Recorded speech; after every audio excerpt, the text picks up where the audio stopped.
Hello student, welcome back to my channel Aakash lecture. Student, आज की video class 10th and 12th वालों के लिए सबसे ज्यादा इंपॉर्टेंट। आज मैं आप लोगों को बताने वाला हूं कि बिना पढ़े कॉपी आप कैसे लिखोगे। मेरे प्यारों बच्चों, अभी तक अगर आपने कुछ नहीं पढ़ा और पेपर देने जाने वाले हो तो पेपर एग्जाम हॉल में जब बैठोगे तो आपको कुछ नहीं आएगा। फिर भी आप कॉपी कैसे लिखकर मेरे प्यार बच्चों बिना पढ़े 95% कैसे लाओगे, आज की इस वीडियो में स्पेशल वीडियो आप लोगों के लिए ही मैंने बनाया है।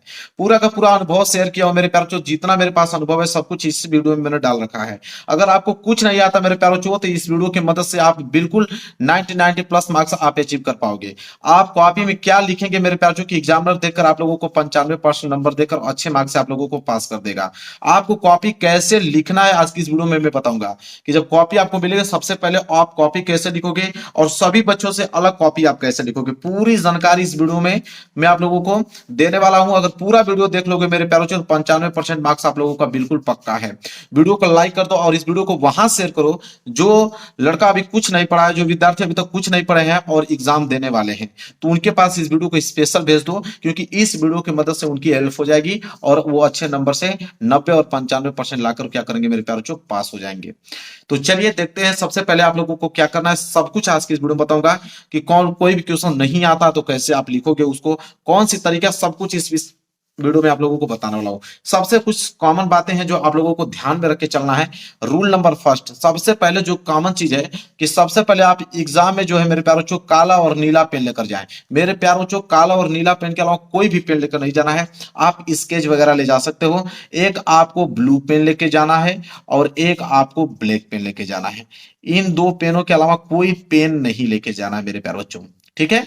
और ब्लैक पेन से आप हेडिंग बनाइए और ब्लू पेन से उसका आंसर दीजिए। तो ये काम पहले करना है। सब बहुत सारे बच्चे क्या करते हैं कि रेड पेन लेके चले जाते हैं, रेड और ग्रीन पेन लेके जाकर और वहां कॉपी में क्या करते हैं, हाईलाइटेड करने की कोशिश करते हैं।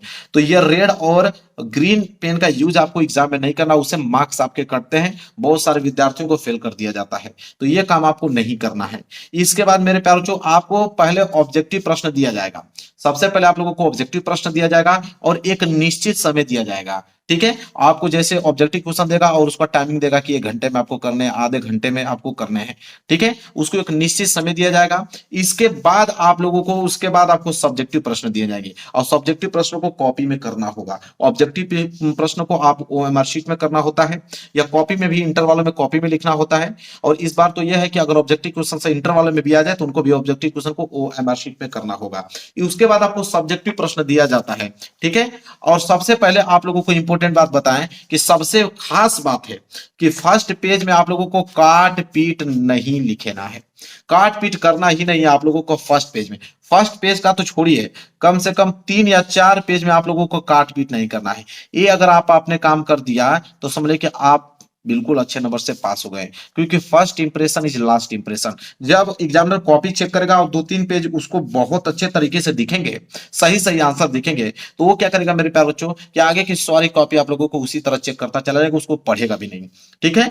तो और क्या करना है इसमें कि आपको राइटिंग जितना अच्छा हो सके उतना अच्छे से लिखना है, जितना बेहतरीन सके हो सके, जितना खूबसूरत लिखना चाहते हो उतना खूबसूरत लिखने का प्रयास करो। गलत लिखो, बनाकर लिखो, लेकिन राइटिंग में कोई आपकी कमी नहीं होनी चाहिए। राइटिंग बिल्कुल क्लियर और फ्रेश होनी चाहिए आपकी।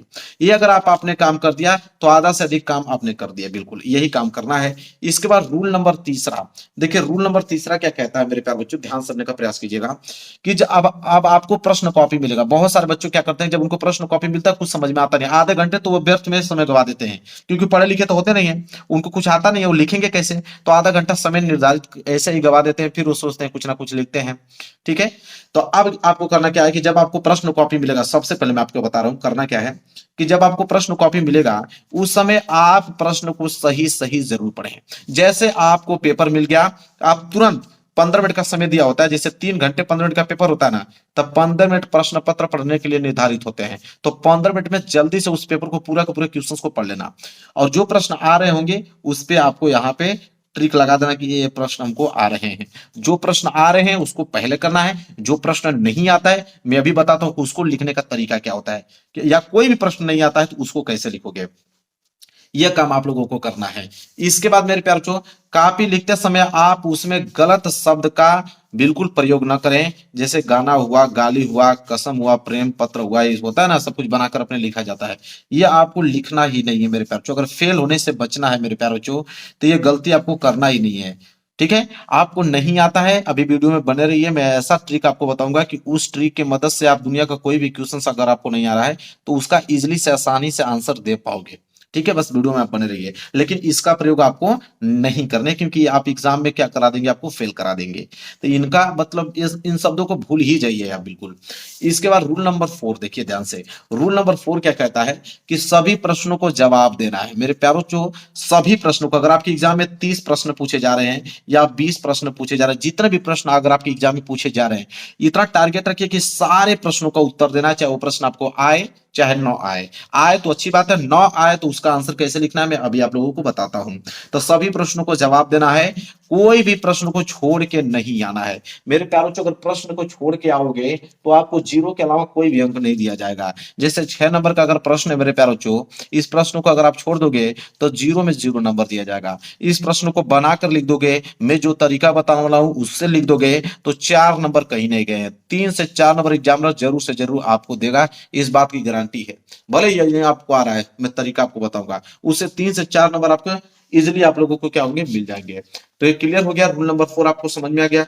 करना क्या है इसके बाद मेरे प्यारों, देखो अगर आपको आता है तो पूरा लिखे मेरे प्यारों। अगर आपको प्रश्न आता है तो अगर प्रश्न अगर आपको आता है तो पूरा लिखे, नहीं तो आधा भी जरूर लिखे। कहने का मतलब है कि कोई भी ऐसा प्रश्न होगा जो आपको आधा आ रहा होगा। बहुत सारे बच्चे क्या करते हैं कि जब उनको पूरा प्रश्न नहीं आता है तो क्या करते हैं कि उस प्रश्न को छोड़ देते हैं, लेकिन ऐसा नहीं काम करना है। अगर प्रश्न पूरा आ रहा है तो लिखिए, नहीं आ रहा है, आधा आ रहा है ना, तो आधा ही लिखिए। और आधा कैसे लिखना है वो मैं आपको बता दूंगा, तो उसमें जोड़ देना, पूरा हो जाएगा, नंबर आपको दे दिए जाएंगे। तो ये गलती आपको नहीं करना, आधा आ रहा है तो उसको लिखिए। इसके बाद क्योंकि देखिए क्या है, क्योंकि एग्जामिनर आपको स्टेप मार्किंग का नंबर देता है। यह बात आप अपने दिमाग में फिट कर लो। कोई भी एग्जामिनर जो कॉपी चेक करता है वो स्टेप मार्किंग पर नंबर देता है। मतलब स्टेप मार्किंग मतलब जितना आप उसको लाइनिंग बाय लाइनिंग अच्छे से लिखे रहेंगे, जितना उसको आप थोड़ा 2-4 लाइन बेसी ही लिखेंगे, उस पर नंबर आपको अधिक देगा। ठीक है, अगर 2 लाइन का आंसर है तो उसको अगर आपने 4 लाइन में अगर अच्छे से लिख दिया, ठीक है, तो वहां पे नंबर आपको फुल दिए जाएंगे। तो स्टेप मार्किंग का नंबर मिलता है, इसलिए आप कोई भी क्वेश्चन छोड़े नहीं, उसको बढ़ा चढ़ाकर कुछ ना कुछ उसमें लिखते रहें। राइटिंग अच्छी होनी चाहिए, नंबर आपको दे दिए जाएंगे। यह काम आपको मेरे प्यारे बच्चों करना है सबसे पहले। इसके बाद अगर आपको कोई भी प्रश्न नहीं आता है तो क्या करें, सबसे मेन टॉपिक यही है कि अगर कोई भी पेपर देने जा रहे हो, कोई भी मैथ देने जा रहे हो, हिंदी साइंस कोई भी पेपर देने जा रहे हो, उसमें जो प्रश्न अगर आपको बिल्कुल नहीं याद आ रहा है, ठीक है, तो उसका आंसर आप कैसे लिखोगे, मेन टॉपिक यह है, उसको समझिए, उसका आंसर आप कैसे लिखोगे। देखिए सबसे पहले मेरे प्यारों आपको क्या करना है, रूल नंबर 5वां यही है इंपॉर्टेंट टॉपिक, कि अब आपको कैसे लिखना है। कोई भी प्रश्न अगर आपको नहीं आ रहा है तो उसका आंसर कैसे लिखना है वो जाने। सबसे पहले मेरे प्यारों मेन मुद्दा है आप लोगों का कीवर्ड का। मेन मुद्दा है आप लोगों का कीवर्ड का। अब कीवर्ड क्या होता है मेरे प्यारों, सबसे ज्यादा इंपॉर्टेंट है। जो बच्चा कीवर्ड को पकड़ लिया वो दुनिया का कोई भी प्रश्न का उत्तर आसानी से दे पाएगा। तो कीवर्ड जो है सबसे ज्यादा इंपॉर्टेंट है। कीवर्ड का मतलब मेरे प्यारों, अगर आपसे मैं प्रकाश का परावर्तन पूछता हूं, मान लीजिए कोई प्रश्न अगर मैं दे दिया आपको कि प्रकाश का परावर्तन के नियम लिखिए, तो प्रकाश के परावर्तन के नियम अगर मैंने पूछ दिया, अब यहाँ पे ध्यान से समझिए, तो यहाँ पे 2 कीवर्ड हो गए, एक तो आपका प्रकाश हो गया, एक आपका परावर्तन हो गया। यहाँ पे कितने कीवर्ड हो गए, 2 कीवर्ड। कोई भी प्रश्न अगर आता है तो उसमें से 2 या 3 कीवर्ड आपको जरूर से जरूर देखने को मिलेगा। तो उन कीवर्डों को आप पकड़िए। जैसे मैंने यहाँ पे प्रकाश को पकड़ लिया, परावर्तन को पकड़ लिया। प्रकाश के बारे में अगर आपको कुछ मालूम है तो प्रकाश के बारे में आप बनाकर कुछ ना कुछ प्रकाश के बारे में लिख दीजिए। फिर यहाँ पे खड़ी पाई खींचिए, परावर्तन के बारे में अगर आपको मालूम है तो परावर्तन के बारे में लिख दीजिए। लेकिन याद रहे कि आंसर लिखते समय उसमें प्रकाश बीच बीच में कहीं ना कहीं आना चाहिए, उसमें परावर्तन कहीं ना कहीं बीच में आना चाहिए। क्योंकि जब एग्जाम मान लीजिए एक बार पढ़ेगा भी तो जब वो ध्यान देगा तो आंसर में अगर आप उसको प्रकाश और परावर्तन दिखने को मिलेगा तो जान जाएगा कि हाँ सही लिखा है, क्योंकि प्रकाश और परावर्तन के बारे में ही बात कर रहा है वो लड़का, तो नंबर आपको दे देगा। यह होता है कीवर्ड का मतलब, यह आप लोगों को जरूर। दूसरा मेरे प्यारों जो क्या करना है आपको, एक बात याद रखें, कोई भी प्रश्न लिख रहे हो ना उसका प्रश्न उत्तर संख्या डाल देना। कोई भी प्रश्न लिख रहे हो मेरे प्यारों तो उसका प्रश्न उत्तर संख्या जरूर डाल देना, क्योंकि प्रश्न उत्तर संख्या नहीं डालोगे तो एग्जामिनर कैसे आप लोगों का आंसर चेक करेगा। तो यह आप लोगों को जरूर काम करना है।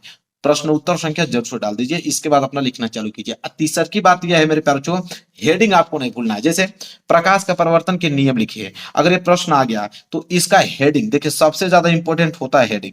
हेडिंग मेरे प्यारे बच्चों ये जो है वो पढ़े हुए लिखे के, जो पढ़े लिखे लोग होते हैं उनका प्रेजेंट करता है कि ये पढ़े लिखे लोग हैं। डायरेक्ट आंसर लिखना चालू कर देखो तो एग्जाम को मालूम चलेगा बना के लिखा है। सबसे पहले प्रकाश का परावर्तन अगर पूछा है, प्रकाश के परिवर्तन का नियम, तो प्रकाश के परावर्तन के नियम, ठीक है, परावर्तन के नियम ब्लैक पेन से आप एक अच्छी सी क्या बनाएंगे, हेडिंग बनाएंगे। ठीक है, इसके बाद में आप इसको लिखना चालू करेंगे। तो जो भी प्रश्न करें उसका हेडिंग बहुत ज्यादा इंपॉर्टेंट है मेरे प्यारे बच्चों, यह काम आपको करना है। इसके बाद चौथा पॉइंट जो सबसे ज्यादा है, जो प्रभावित कर देगा एग्जामिनर को, किसी भी एग्जाम को प्रभावित कर देगा नंबर देने के लिए, यह काम आपको जरूर से जरूर करना है।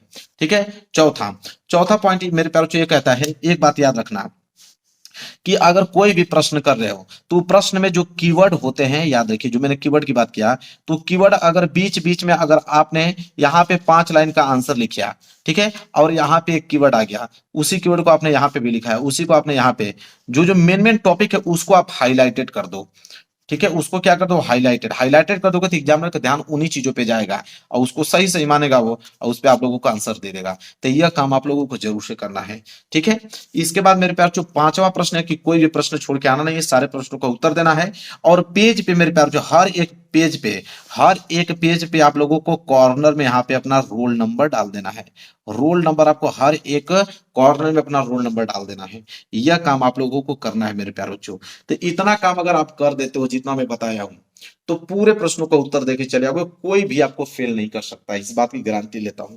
तो इतना काम कर दोगे मेरे प्यारे बच्चों, पास हो जाओगे। तो वीडियो को लाइक कर देना, चैनल पर नए होगा तो चैनल को जरूर सब्सक्राइब कर लेना। मिलेंगे एक प्यारे से नेक्स्ट वीडियो में, तब तक के लिए धन्यवाद।